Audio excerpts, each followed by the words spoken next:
Bago tayo magsimula, pahit naman yung like at subscribe. Salamat. Ang kwentong ito ay tungkol sa bahay sa dulo ng Col Esperanza.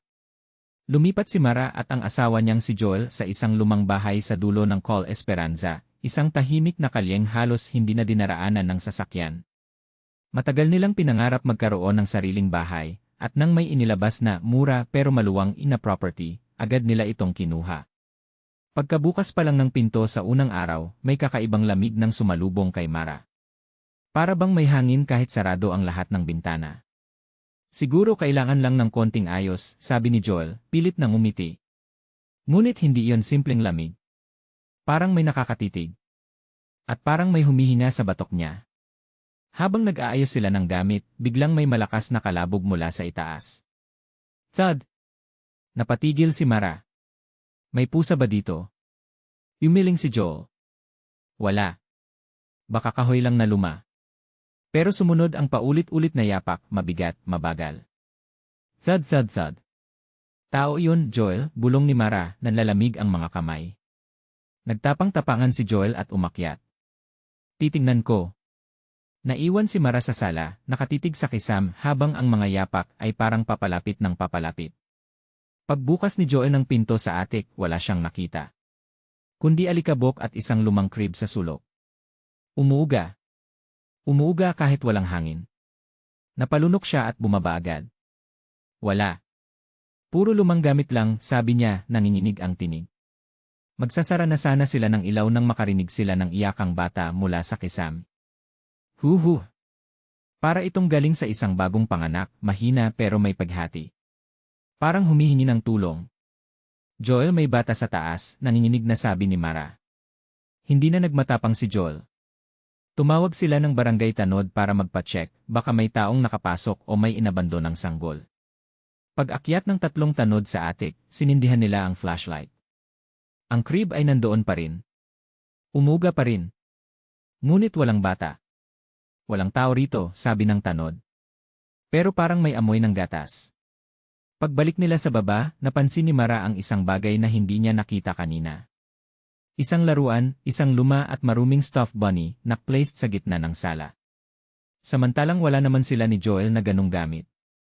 Hindi ba galing sa attic to? Tanong ni Joel. Umiling si Mara. Hindi ko nakita yan kanina. Lumalamig na ang hangin na para bang may dumaan sa kanilang gitna. Sinubukan nilang matulog ng maaga, pero madaling araw pa lang ay nagising si Mara. May naramdaman siyang humihila sa kumot. Muna ay mahina. Hanggang sa tuluyang matanggal ang kalahati nito sa kanila. Joel, bulong niya. Nagkunwari siyang tulog si Joel, pero nang idilat niya ang mata, nakita niyang gising ang asawa, nakapako ang tingin sa pinto. Mara, bulong ni Joel. May nakatayo sa pinto eh. Dahan-dahan siyang tumingin. At doon niya nakita. Isang anino ng babae, nakayuko, mahaba ang buhok, at para bang may hawak-hawak na bata sa dibdib. Hindi gumagalaw. At wala itong mukha. Nanigas si Mara. Hindi sila makasigaw. Hanggang sa bigla itong nawala na parang usok. Kinabukasan, lumapit sila sa kapitbahay na matagal nang nakatira sa Col Esperanza. Hindi niyo ba alam ang nangyari sa bahay na yan? Tanong ng matanda. Umiling sila. Noong unang nakatira dyan, may mag-asawa rin. Nagkaanak sila pero nagkasakit yung bata. Isang gabi, iniwan ng nanay sa crib sa attic. Pagbalik niya wala ng buhay. Napatakip ang kamay ni Mara sa bibig. Hindi matanggap ng nanay. Araw-araw niyang inuuga yung crib at pinapadede ang bata na wala na. Hanggang sa nilamon siya ng lungkot. Nagwakas siya sa attic din sa tabi ng crib. Kumalansing ang hangin kasabay ng pagbanggit ng matanda. Sabi nila hindi pa rin niya tinatanggap na wala na ang anak niya. Nagpasya sina Mara at Joel na umalis kinabukasan, ngunit hindi na sila umabot. Habang nag-impake, narinig nila ang mabilis na pagtakbo sa itaas. Tatak-tatak-tatak. Sa kasunod ang malakas na iyak ng sanggol, higit na malinaw kaysa dati.